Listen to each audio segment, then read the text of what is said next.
இரட்சகர் இயேசு கிறிஸ்துவின் நாமத்தில் உங்கள் அனைவருக்கும் என்னுடைய அன்பின் வாழ்த்துக்கள்.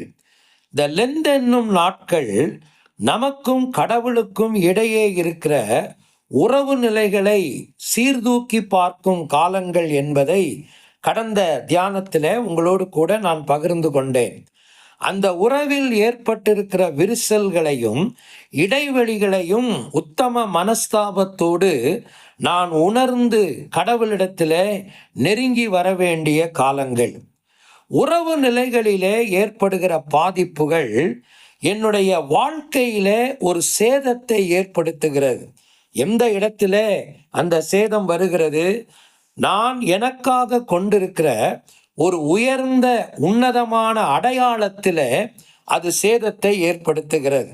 எப்பொழுதெல்லாம் உறவு நிலைகளிலே நீங்கள் வெளியே வருகிறீர்களோ, கடவுளுக்கும் உங்களுக்கும் இடையிலே இருக்கிற உறவுகளின் இடைவெளிகள் பாதிக்கப்படுகிறதோ, அப்பொழுதெல்லாம் நீங்கள் செய்கிற காரியம் என்னவென்றால், உங்களுடைய அடையாளத்திலே நீங்கள் சேதத்தை ஏற்படுத்துகிறீர்கள். லூக்கா எழுதின நற்செய்தி நூல் 15ஆம் அதிகாரம் 11வது வசனத்திலிருந்து கடைசி வசனம் வரைக்கும் உள்ள வேத பகுதியிலே இளைய குமாரன் குறித்து ஆண்டவர் பகிர்ந்து கொண்ட ஓமையிலே இதைத்தான் நாம் பார்க்கிறோம். தகப்பனுக்கும் மகனுக்கும் ஏற்பட்ட உறவின் இடைவெளி அவனுடைய வாழ்க்கையிலே என்ன சேதத்தை கொண்டு வந்தது? அது அடையாளத்திலே சேதத்தை கொண்டு வந்தது. நீங்கள் கவனியுங்கள், 30வது வசனத்தில் அவனுக்கு கிடைத்த அடையாளம் என்னவென்றால், வேசிகளோடு வாழ்ந்தவன் என்பதுதான். ஒரு தரம் கெட்ட அருவருப்பான ஒரு அடையாளம்தான் அவனுக்கு அதில் கிடைத்தது. அடுத்து பன்றிகளோடே இருந்தவன். 15வது 16வது வசனத்தில் நீங்கள் இதை பார்க்கலாம்.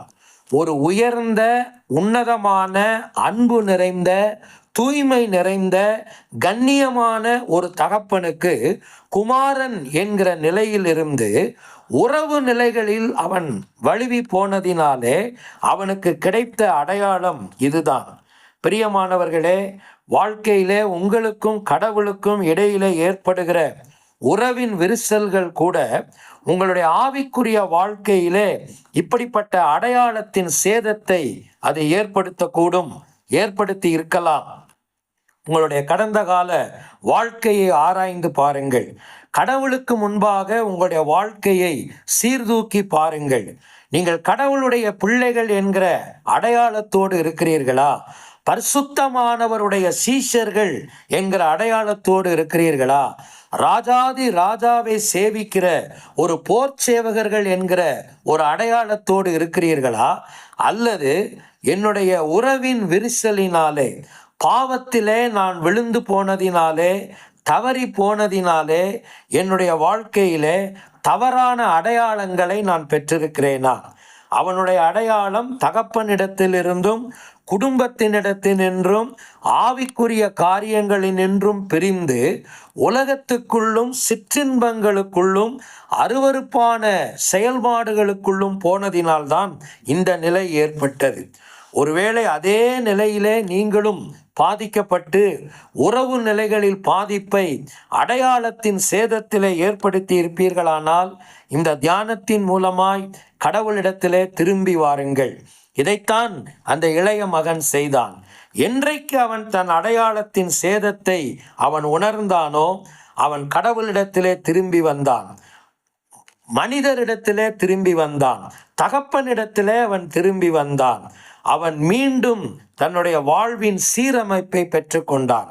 ஆண்டவரிடத்திலே கெஞ்சுங்கள், ஆண்டவரே, இந்த லெந்து காலங்கள் என்னுடைய வாழ்க்கையின் அடையாளங்களின் சேதங்களை நான் ஆராய்ந்து பார்க்கிற காலங்களாக இருக்கட்டும்.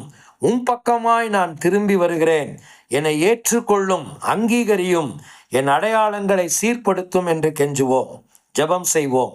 அன்பின் தகப்பனே, இந்த நல்ல நாட்களுக்காக நாங்கள் உம்மை துதிக்கிறோம்.